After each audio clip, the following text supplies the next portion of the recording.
To complete today's project, you need alcohol-based markers in complementary colors. You need an image stamped on white cardstock in Memento black ink or another ink that's compatible with alcohol-based markers. And you need a non-porous palette blending surface such as a piece of plastic or in this case a glossy piece of cardstock.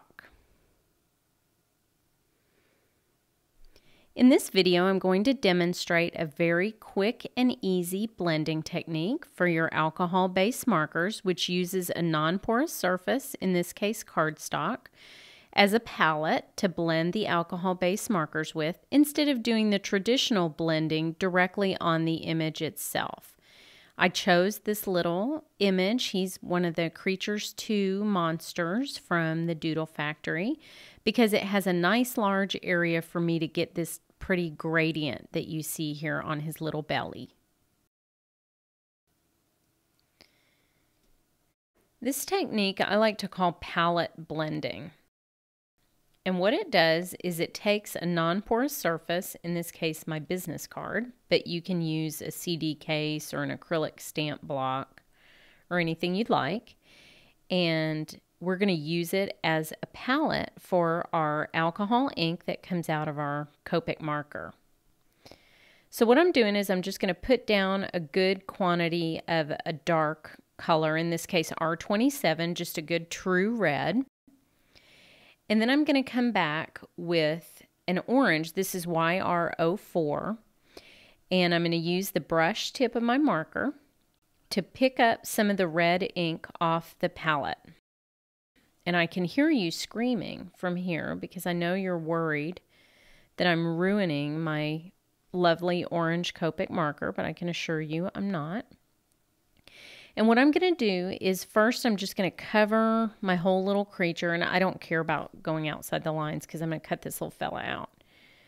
But after I've done my first little pass at blending, I'm just going to put orange down all over my creature.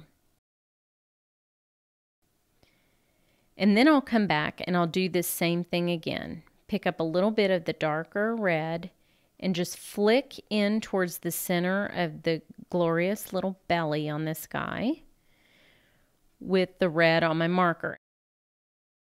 And you'll see as I color that it becomes lighter again towards the middle.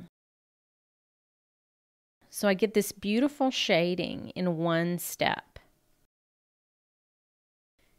Now, when you're using this technique, I chose an image with a nice big area to color in because I really wanted to show off this beautiful gradient that you get with this technique. So this little fella is one of the Doodle Factory creatures. You might be familiar with the Doodle Factory. This one's from Creatures 2. And I love him because he's so enthusiastic, but also because he has such a giant belly that he is perfect for my technique. So choose a stamp with a good wide open area and some natural areas that would take shading, like a belly or the petal of a flower or something like that. So now I'm just going to kind of shade up his little arms, do the same thing. Give him a little darker area around his crazy little armpit. I'm going to come over here and color his arm orange before I start. But you can see how simple this is, and it looks really artistic, and it is, honest to goodness, just born out of sheer laziness and a desire to achieve a really beautiful blended effect with a single step. And color his little ears. And what's nice about just even coloring with a single color, as you can see here with Copic markers, is you just don't get the lines and streaks and little override marks that you get with regular water-based markers. And so they make, even though this technique makes it really easy to get a beautiful gradient, just plain coloring with these markers is fun and easier than regular markers. You also cannot do this palette blending technique with a water-based marker. You have to do it with an alcohol-based marker. You will ruin a water-based marker if you contaminate it with a darker color. So don't try that at home. Try this at home, and you will love it. I can tell you already love this little fella. So now I'm going to do the same thing, except I'm going to do it in different colors on his pants. Now I have two blues that I'm going to use to make jeans with. The first is B99, which is just a good dark blue. It's called Agate. And I'm just going to give myself some of this dark blue on my business card. And then I'm going to take my lighter blue, which is B23. And I'm going to pick it up. And you can color first if you want. You can put down all of your lighter color. But I like to just go ahead and get started because I'm impatient. And then I'm starting at the edge again where I want the darker color. You would never want to start in the middle if you already had that darker color on the tip of your lighter color.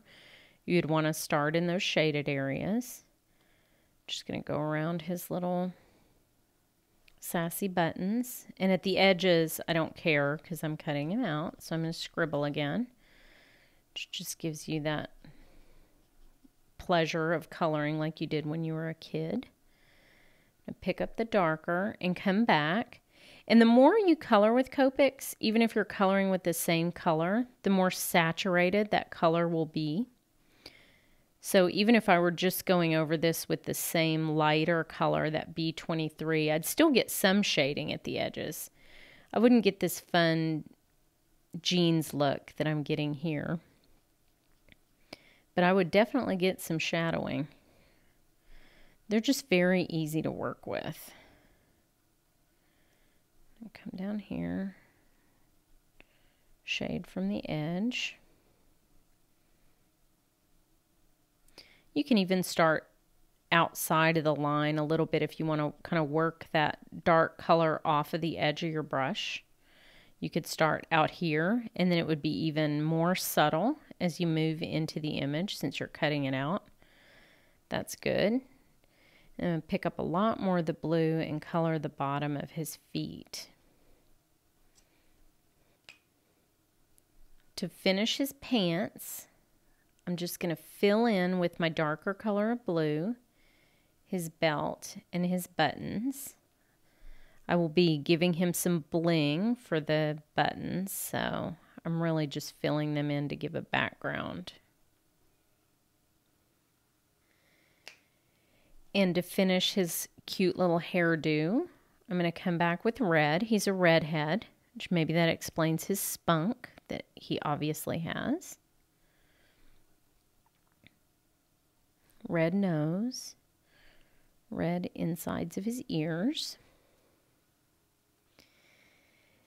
Now here's what he looks like when he's finished, and he has his little rhinestones on his pants, and he's all cut out and ready for a card.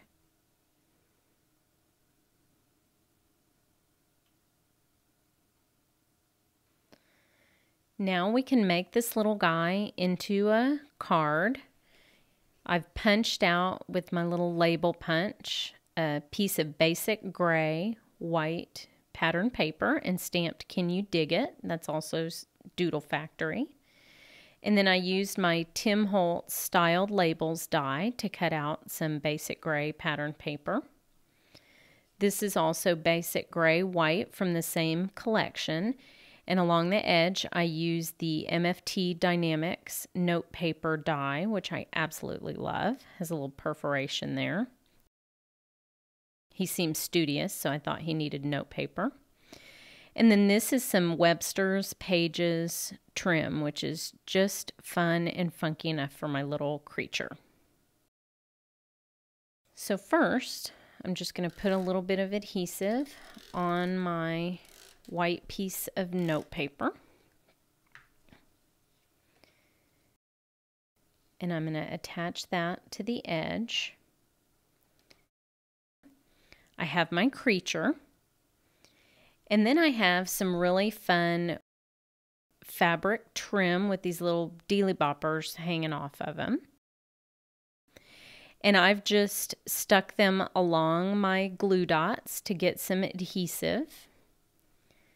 And you only need a few of these to really stick this trim down. And I'm just going to put that along the edge with the little dealy boppers facing my creature, because I think they add a fun amount of color and texture to my card. You do want to get it sort of straight though, even though he's a crazy little creature. He probably wants his trim on there straight. And what I do when I'm attaching trim is I just stick it on there with a little bit hanging off each side. And then I turn it over and trim it off from the back so that it's even with the edge of the card. And if you have your scissors good and sticky like I usually do, then they hold on to the extra trim for you.